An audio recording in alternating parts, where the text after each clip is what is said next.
Hey guys, it's Judas ASMR, the ultimate yapper of the ASMR community.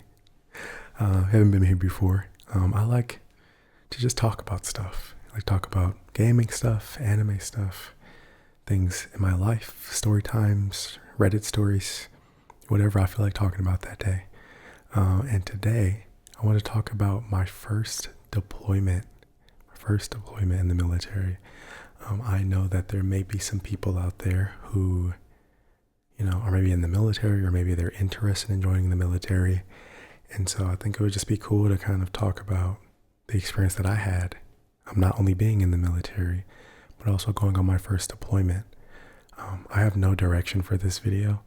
I'm just going to generally yap about it from beginning to end, I guess. And talk about things as I go. I have no idea how long this is going to be, but we're going to have some fun, right? So first off, let's talk about getting there. Here's the thing. I'm going to be very general with my information because I don't want to accidentally mess up some OPSEC or something like that. So an OPSEC is just the rules of keeping things secret so that way certain people do not know our game plan, right? So for me personally, I went to the Middle East, went to Saudi Arabia specifically. And first things first, it is a 17-hour flight to get to Saudi, okay? I could be misremembering that by a few hours one direction or the other, but I think it was around 17 hours. It's kind of cool though. Yes, you're stuck on a plane for 17 hours. So if you're afraid of heights and being on a plane, probably not the best time for you. But they keep the plane relatively dark. They bring you 3 meals a day, So we only got maybe 3 or 4 meals since it was 17 hours. And honestly got to a point where you got sick of them waking you up to come give you a meal. Cause you're dead asleep, you're knocked out. And then they're tapping on your shoulder trying to feed you. It's stop feeding me, stop giving me food. So yeah, long flight, but you're getting food, you can bring stuff if you want to bring your laptop or your gaming stuff. I also want to talk about packing too. If you're planning to go on a deployment soon or you have a deployment coming up, do not, and it's longer than 6 months. Mine was 9 months. Do not pack a ton of stuff. Okay, don't do it. Don't do it. Anything you need, you can get over there. Because here's the thing, all the stuff that you pack, you will have to bring yourself. You have to carry it everywhere you go. It's not just going to stay on a plane. It's not just going to stay on a truck. You will be carrying these things for far distances. So be careful to not overpack, thinking that it's going to be a normal flight to somewhere. You're going to be carrying these items a lot. So the lighter, the better. There's also a process that you go through called CIF. Okay. CIF is where you get your gear, where you get your helmet and if you have job specific clothing, they give overalls to the mechanics if they want them. They give you weather dependent things coats if you're going somewhere cold, army issue coats, or army issued tactical shirts and stuff like that. Bulletproof vests, just general gear stuff, right? Another word of advice, you can turn down a lot of the stuff that they offer you when you're going through the process to going on a deployment. If you do not think that you will 100% need something and it's not required, don't take it. Do not take it. Because again, this is just more junk that will, one, go into your clothing record that you have to keep track of and not lose. And then also you will have to carry this crap over there. Okay. So don't do it. So yeah, plane 17 hours. We get to where we're going and then we get to Saudi Arabia. When I went in 2023 and Saudi was a pretty small base. When I first got there, we still only had tents. So we're out in the middle of the desert and these tents, they did have AC.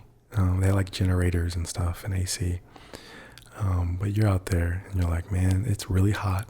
I do not want to leave this tent because it has AC in it.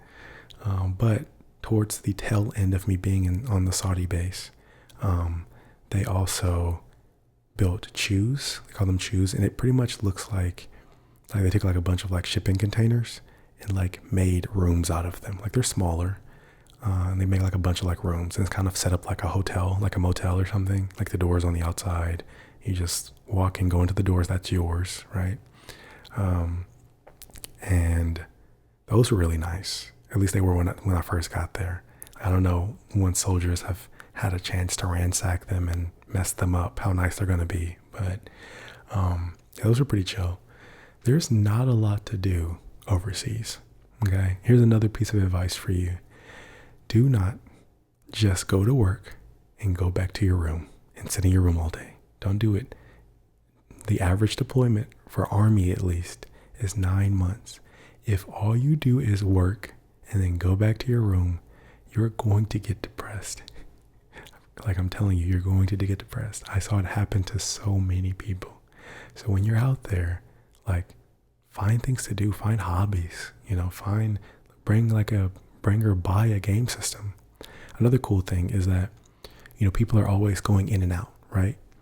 And so when you get to, your deployment base, a lot of people are selling things, right? You can get Amazon, but it takes like a week or two to get there. But people are selling things. People are selling bikes if you want to get around the base easier. People are selling game consoles if that's a hobby that you want to do. Like there are things to do, right?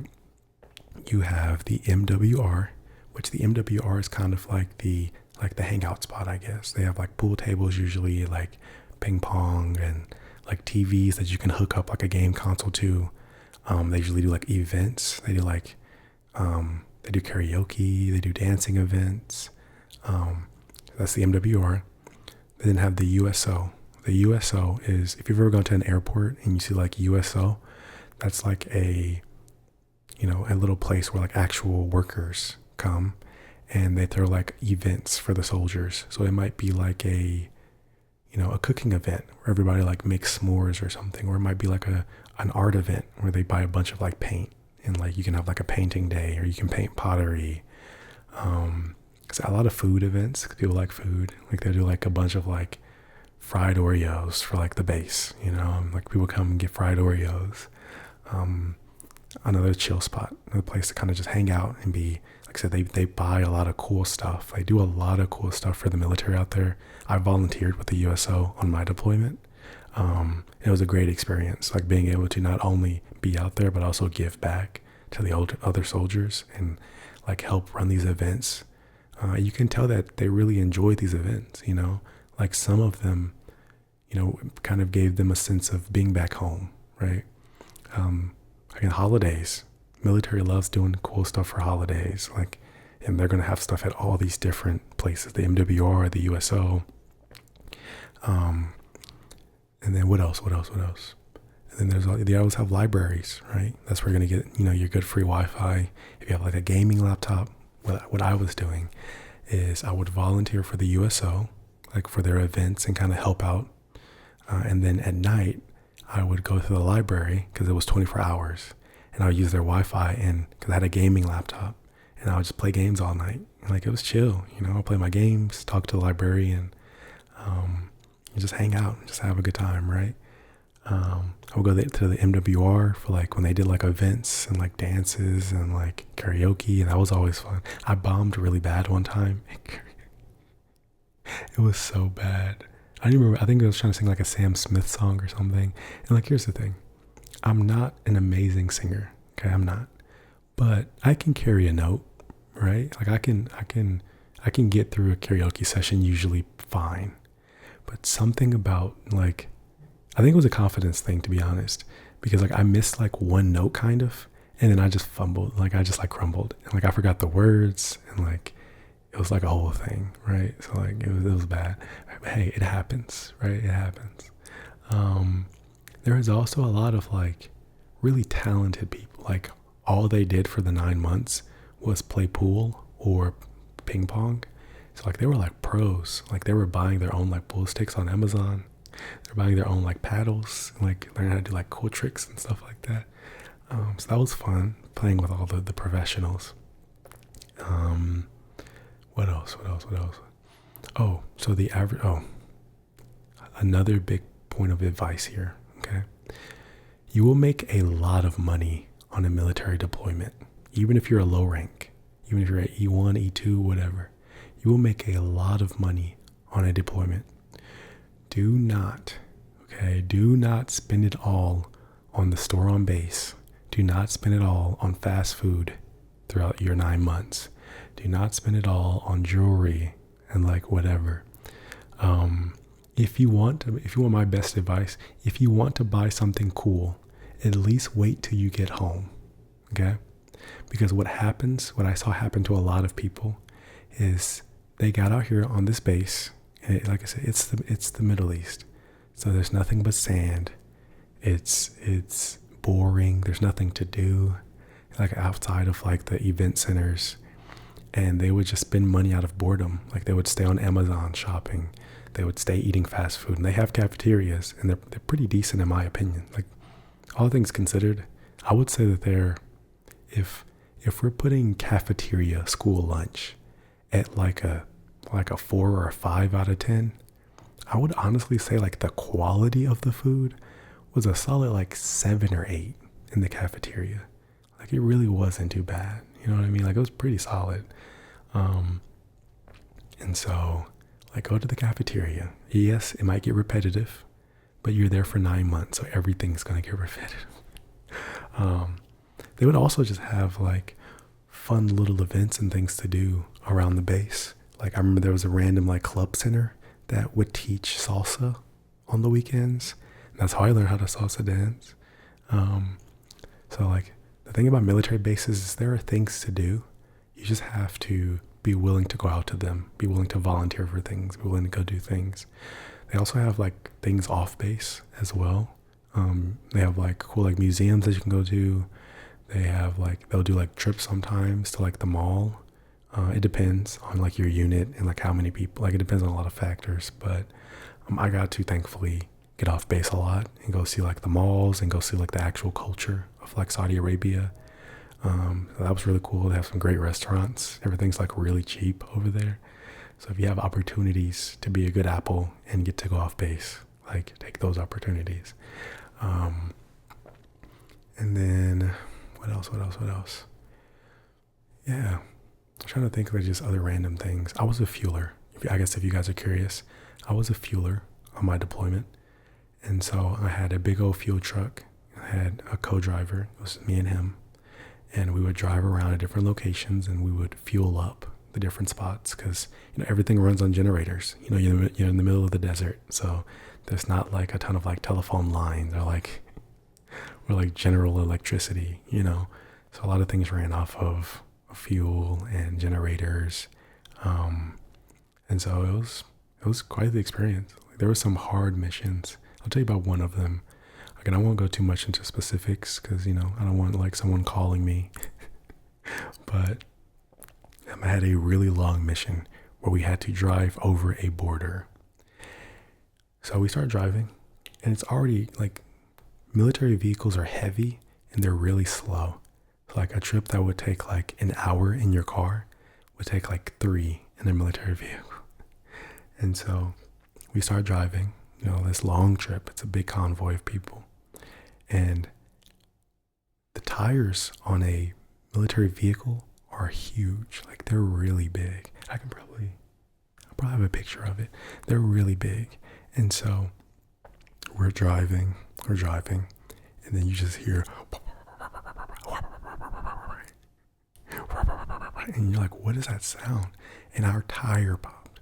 Okay, our tire popped. These tires are almost as tall as like a person. Like they're probably like waist height, maybe a little taller. It's like, I'm sure you can imagine changing something like that. We had to use one vehicle to like lift up the back end.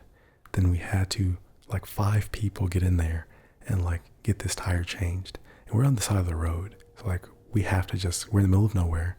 we just have to get it done, right? Like there's no one coming to save us. Like we just got to make it happen. So we like fix it up, blah, blah, blah. Then like another couple of miles, it pops again. It pops again. I think it was the same tire. It popped again. So we're like, there's no way that this happened. I think it happened at the end 3 times. We had to change this gigantic tire. I'm going to like see if I can find a picture to show you. I could edit it in, but I don't feel like doing that. So I'm just going to show you the picture. And so like that was crazy. We had this thing happen so many times, like 3 times. And we're like, ain't no way, boy. Ain't no way. That was rough. And then we also got stuck at the border. Like they were just taking a really long time to like verify us. So like it's the middle of the night. We're tired.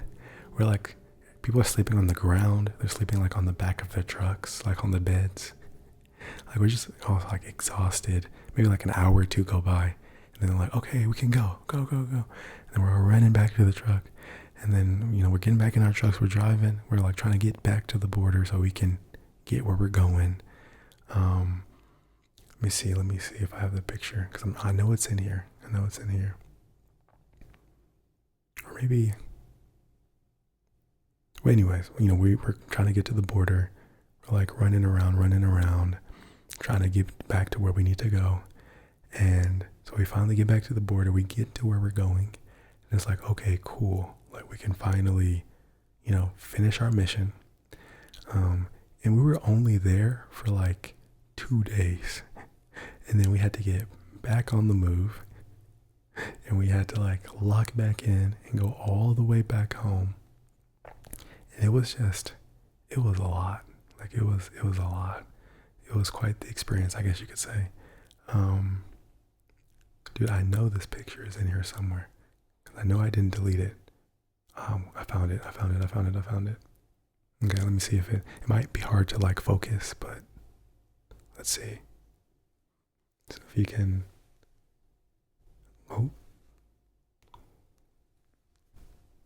yeah, there you go.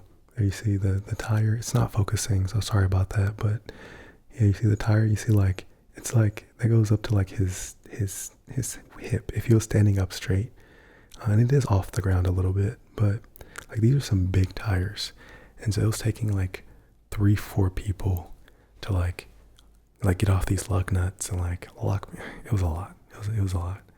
A lot of crazy times on deployment. Some things that I want to talk about, but I'm not going to.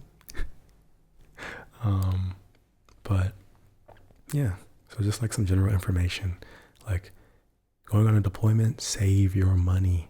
Your future is so full. Thank you. You will come home with so much money, especially if you're new to the military, you're younger, you're in your younger 20s.